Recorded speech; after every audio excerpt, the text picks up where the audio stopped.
بسم الله الرحمن الرحيم.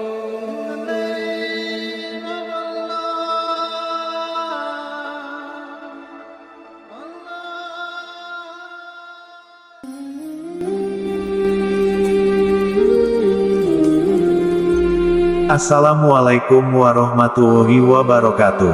Syukur alhamdulillah, kita bisa berjumpa lagi di channel Islami ini. Di sini adalah channel buat belajar bersama. Allahumma sholli ala Sayyidina Muhammad walali Sayyidina Muhammad. Tidak lupa sholawat dan salam selalu dan tetap tercurahkan kepada junjungan kita, Nabi besar Muhammad Shallallahu Alaihi Wasallam. Harapan dan doa saya, semoga saudaraku semua selalu diberikan kesehatan dan dilimpahkan rezekinya, diampuni dosa-dosanya, dan dipanjangkan umurnya, oleh Allah Subhanahu wa Ta'ala. Amin ya Robbal Alamin. Sahabat semua yang dirahmati oleh Allah, saya akan membahas tentang 5 perkara yang bisa menghapus pahala kebaikan. Allah Subhanahu wa Ta'ala pada dasarnya sudah memerintahkan setiap umat muslim untuk mengerjakan kebajikan, dan menjauhi sesuatu yang dilarang. Namun terkadang manusia dihinggapi sifat khilaf, sehingga akhirnya mereka berbuat kesalahan. Sadar atau tidak, ternyata ada beberapa perbuatan yang kadang tidak sadar kita lakukan, namun hal itu bisa menghapus pahala kebaikan yang sudah kita kumpulkan. Lantas, perbuatan apa sajakah itu? Inilah beberapa perbuatan yang bisa menghapus pahala. 1. Riya. Riya adalah salah satu perbuatan yang bertujuan memperbagus amal ibadah yang tujuannya ingin diperhatikan dan mendapat pujian dari orang. Sangat disayangkan jika kita masih berbuat seperti demikian, karena hal tersebut akan menghapus amal kebaikan yang kita perbuat. Mengapa? Karena riya ini tujuannya tidaklah tulus semata-mata karena Allah, melainkan ingin mendapat pujian dari orang atas kebaikan yang kita lakukan. Allah Subhanahu wa Ta'ala pernah berfirman dalam hadis riwayat Muslim. Artinya, aku paling tidak butuh pada sekutu-sekutu. Barang siapa yang beramal sebuah amal kemudian dia menyekutukanku di dalamnya, maka aku tinggalkan dia dan syiriknya.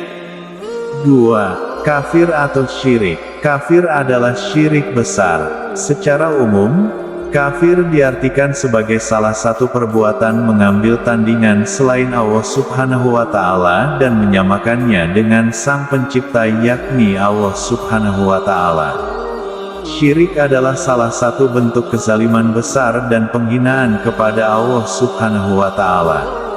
Karena orang yang berlaku syirik sama artinya dengan menyamakan derajat Allah Subhanahu wa Ta'ala dengan makhluk ciptaannya. Selain bisa menghapus amalan kebaikan, Allah Subhanahu wa Ta'ala tidak akan mengampuni seseorang yang sudah bertindak kafir terhadapnya apabila orang tersebut belum bertaubat. Hal ini disampaikan dalam Al-Quran, Quran Surat Al-An'am ayat 88. Artinya, seandainya mereka menyekutukan Allah, niscaya lenyaplah dari mereka amalan yang telah mereka kerjakan. 3. Ujub. Perbuatan selanjutnya yang dapat menghapus amal kebaikan adalah ujub atau membanggakan amal secara berlebihan. Sebagai seorang muslim, kita diperintahkan untuk senantiasa memperbanyak amal kebaikan kepada Allah Subhanahu wa Ta'ala, dan bersyukur atas segala nikmat yang sudah diberikan. Syukur yang tak terukur, bisa berubah menjadi ujub yang merasuk ke dalam hati, dan puncaknya adalah takanur. Perbuatan ini dapat mengundang benih-benih keburukan dalam hati seorang umat. Lantas mengapa ujub bisa menghapus pahala kebaikan kita? Hal pertama yang harus kita pahami adalah bahwasannya ujub merupakan sebuah perilaku yang kagum terhadap diri sendiri, dan suka membanggakan dirinya di hadapan orang lain. Perbuatan seperti ini jelas tidak baik, dan dapat menghapus pahala seseorang.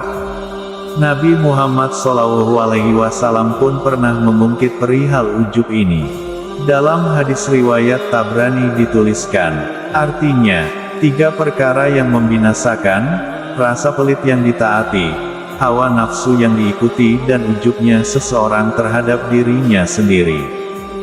4. Mengungkit amalan. Perilaku mengungkit memang tidak dianjurkan, termasuk mengungkit amalan.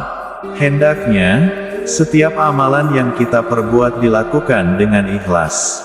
Dalam Quran Surat Al-Baqarah ayat 262, Allah Subhanahu wa Ta'ala berfirman, orang-orang yang menafkahkan hartanya di jalan Allah, kemudian mereka tidak mengiringi apa yang dinafkahkannya itu dengan menyebut-nyebut pemberiannya dan dengan tidak menyakiti perasaan si penerima, mereka memperoleh pahala di sisi Rabb mereka. Tidak ada kekhawatiran terhadap mereka dan tidak pula mereka bersedih hati. Perintah untuk tidak mengungkit setiap amal perbuatan yang dilakukan juga Allah Subhanahu wa Ta'ala terangkan dalam Quran Surat Al-Baqarah ayat 264. Di ayat tersebut dituliskan, artinya, hai orang-orang yang beriman, janganlah kamu menghilangkan pahala sedekahmu dengan menyebut-nyebutnya dan menyakiti perasaan si penerima, seperti orang yang menafkahkan hartanya karena ria kepada manusia dan dia tidak beriman kepada Allah dan hari kemudian. Jelas sekali ayat di atas menjelaskan bahwa jangan sekali-kali kita mengungkit setiap amal perbuatan yang sudah dilakukan karena hal itu bisa menghilangkan pahala dari ibadah yang kita lakukan. 5. Menyakiti perasaan seseorang, dan perbuatan terakhir yang bisa menjadi salah satu sebab hilangnya pahala seorang muslim adalah menyakiti perasaan seseorang. Dalam hadis riwayat Tirmidzi, Rasulullah Shallallahu Alaihi Wasallam pernah bersabda, artinya, orang yang bangkrut dari umatku adalah mereka yang datang pada hari kiamat dengan banyak pahala sholat, puasa, zakat, dan haji. Tapi di sisi lain, ia juga mencaci orang, menyakiti orang, memakan harta orang secara batil atau zalim, menumpahkan darah, dan memukul orang lain. Ia kemudian diadili dengan cara membagi-bagikan pahalanya kepada orang yang pernah dizaliminya. Ketika telah habis pahalanya, sementara masih ada yang menuntutnya, maka dosa orang yang menuntutnya diberikan kepadanya. Akhirnya, ia pun dilemparkan ke dalam neraka. Sahabat yang dirahmati oleh Allah, jagalah amal-amal kita dan hindari sifat dan perilaku yang seperti itu. Berusahalah dengan keikhlasan demi Allah semata, mudah-mudahan amal ibadah kita tetap terjaga dengan baik. Sahabat yang dirahmati oleh Allah, mungkin cukup di sini apa yang saya sampaikan, mudah-mudahan bisa bermanfaat bagi sahabat semua. Oh ya, sebelumnya saya mohon maaf, apabila ada salah-salah kata, yang menyinggung hati sahabat, saya mohon maaf yang sebanyak-banyaknya.